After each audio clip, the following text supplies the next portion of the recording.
saya udah pasti mau, kalau dari saya pribadi mau lanjut dong pasti. Kan memang tadinya memang kita maunya itu di musim depan, jadi musim ini kita belajar banyak, nanti apa yang bisa kita pelajari di beliau. Jadi ya ini kan musim ini tinggal 3 bulan, jadi kita kontraknya 3 bulan. Insya Allah ini bisa, selama ini berjalan semuanya baik, kita bisa panjang di Indonesia sama beliau, karena beliau sangat terbuka sama kami saling. For the recurring how about your adaptation for the weather in Indonesia maybe? Very difficult. Too much hot. Yeah, but with time it's adaptation. We'll need some weeks, but for sure the teammates will help me. All staff give me everything for not fail nothing. So I'm very happy from now, and I want to give my best.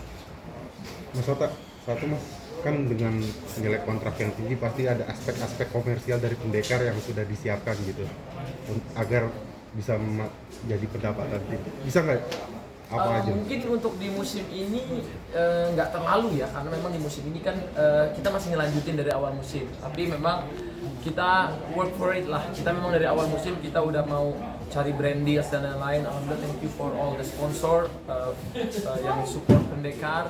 Ada Fast Lab, ada PS Store, ada Bono Watch, Lumiere, dan lain-lain. Dan itu bagian dari kita pengen majuin futsal, gimana caranya bring produk. Walaupun ya di futsal, in futsal we cannot always make money, cannot. We burn money, but maybe sponsor can help it, but maybe a little bit, not much. Not the same like football, is different.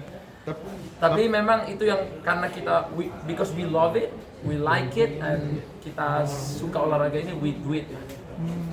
Buang duit. Mas, tapi dengan udah mulai masuk ini, sebenarnya industri ini bisa berkembang nggak sih? Bisa. Di Indonesia. Bisa, asalkan kita sama-sama benar-benar pengen majuin industri ini. Kayak sekarang kalau aku juga mau nanya nih ya, misalnya di Jakarta kita pengen bikin turnamen homeground gor aja kita nggak punya yang bagus, yang standar internasional. Kita nggak punya yang bagus di sini gitu. Jadi tadi juga saya teleponan sama Pak Sekjen, kenapa di Indonesia saya itu belajar sampai ke dalam-dalamnya, sampai Ricardo juga ngomong katanya di luar negeri itu semua udah vinyl, udah nggak ada yang puzzle gitu. Padahal di Indonesia lapangan itu semua masih puzzle gitu. Jadi itu penting banget sih untuk gimana kita memajukan futsal kita gitu. Jadi pelan-pelan kita belajar dari apa yang dia bicarakan. Terus saya langsung ngomong ke federasi kalau memang gimana ya caranya, tapi memang itulah kenyataannya gitu. Kalau di luar negeri, misalnya kita ke Thailand, kita ke Malaysia, itu setiap klub pemerintahnya bikinin gor yang bagus, jadi nanti klub tinggal sewa gitu. Kalau ini kan kita nggak ada. Kalau kita bikin dari sekarang mungkin jadinya kapan gitu kan. Jadi kita perlu bekerja sama mungkin sama pemerintahan, sama Menpora, sama kementerian-kementerian lainnya untuk ya kayak di bola lah. Ada Jakarta International Stadium, JIS, ada GBK, ada Stadion Patriot di Bekasi ya.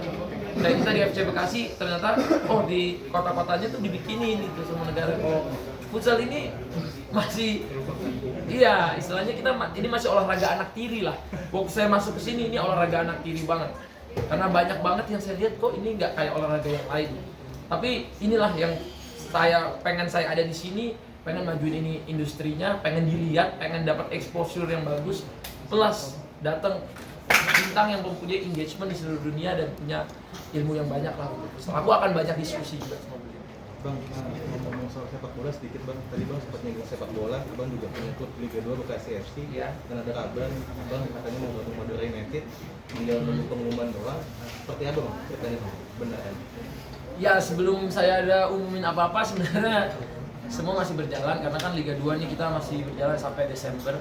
Jadi saya akan lakukan terbaik lah untuk di Bekasi FC ini. Besok juga kita akan membuka seleksi besar-besaran untuk masyarakat Bekasi. Kita cari anak-anak dari Bekasi yang bisa masuk ke skena profesional gitu. Karena yang kita tahu di Bekasi, saya kemarin dapat info dari kapten kita, dari coach juga, kalau di Bekasi ini masih jarang kan kayak pemain-pemain tim nasional kita dari Bekasi gitu. Jarang banget, memang bakat-bakat di sana mungkin kita harus cari dari jalur seleksi gitu. Jadi ini kita akan seleksi besar-besaran mulai besok jam 9 pagi di Bekasi. Saya mungkin akan datang ke sana juga ngelihat progresnya kayak gimana. Ya, saya melakukan ini karena memang saya suka dengan industri ini, dan apapun yang terjadi, mau apapun omongan orang, saya tetap maju, saya tetap coba ngelakuin yang terbaik. Nah, satu lagi dong soal kabar abang lagu Madura United tuh. Kalau Madura mungkin nanti saya belum bisa ngomong banyak sekarang, tapi sekarang saya lagi fokus untuk Liga 2 dulu. Tapi kan Madura ini adalah kampung halamannya istri saya. Istri saya itu apanya Pak Anang Hermansyah itu turunan Madura, dan istri saya itu punya darah Madura banget. Jadi saya senang banget lah membangun, misalnya ada orang punya passion di sepak bola yang tinggi kayak Pak Akyu, Kak Anissa punya passion yang tinggi, saya juga punya semangat yang tinggi. Ya kami banyak ngobrol karena kita juga ada kerjasama untuk bangun training ground di Pulau Mas, dan di sana juga saya lagi bikin training groundnya untuk pendekar. Gitu. Jadi ini baru saya bocorin sekarang ini, saya bikin training ground futsal bola sama mereka gitu. Mungkin stadion kita belum bisa bikin, paling nggak kita punya training ground yang bagus, yang mempunyai standar yang bagus. Nah ini semua masih diomongin. Jadi saya kemarin minta banget tuh untuk training groundnya futsal, karena di Indonesia kemarin kita cuma punya My Futsal sama Tifosi, yang itu juga sekarang ya jadwal tim-tim pro itu udah gantian loh di situ. Kalau di luar negeri kan lapangan tuh banyak gitu, yang standarnya internasional.